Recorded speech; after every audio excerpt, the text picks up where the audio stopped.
On to some restful poses. Place a bolster or a stack of blankets on the mat with a block on one end of the mat. I'm folding a blanket and putting on top of the block so that I can lift the block and make it a little bit softer. Then sit with your back to the bolster with your legs bent and lie over the bolster.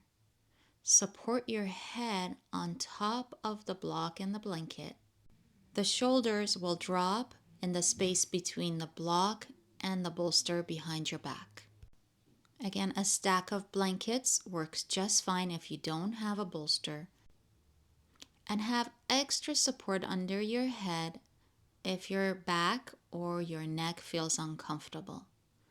Keep your legs bent for now. Relax the shoulders.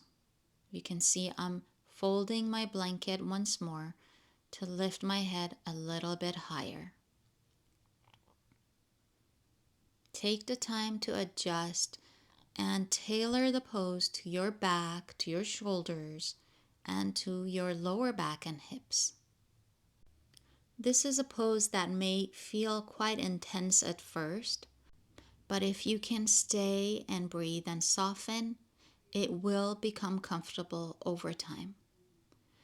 So try to soften the back, let go the shoulders and the neck.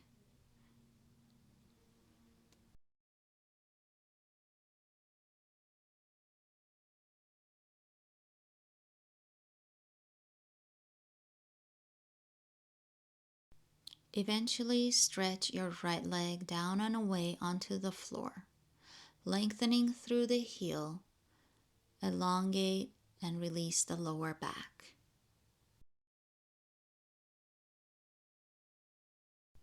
Now bend the right leg and start to lengthen and straighten the left leg down and away.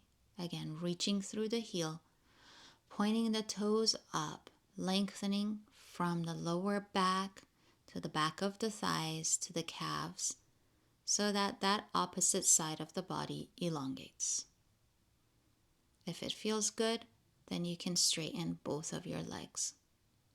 If that strains the back, then bend both legs once more.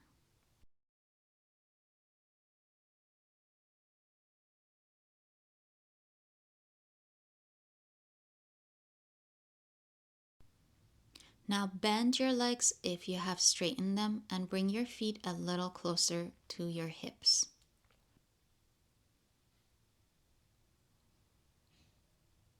Then with your hands, remove the blanket and the block from underneath your head. You're going to lift your hips up and put the block underneath your hips. You turn it up one level so that it's a little bit higher, supporting your buttocks.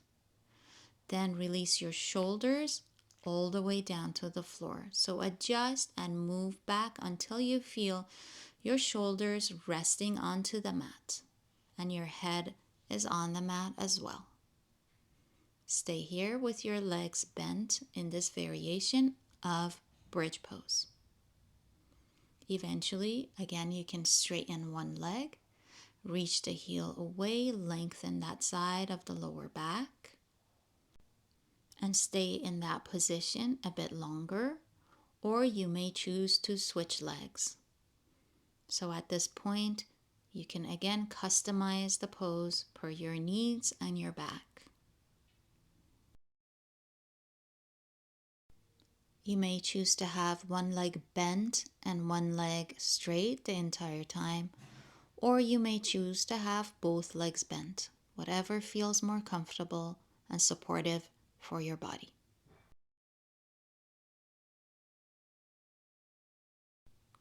When you are ready to come up, bend your legs, press down into the heels, lift your hips, and remove the block from underneath your hips.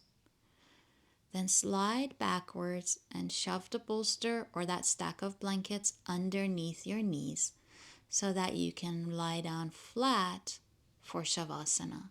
If you like to have a blanket under your head, you may do that as well.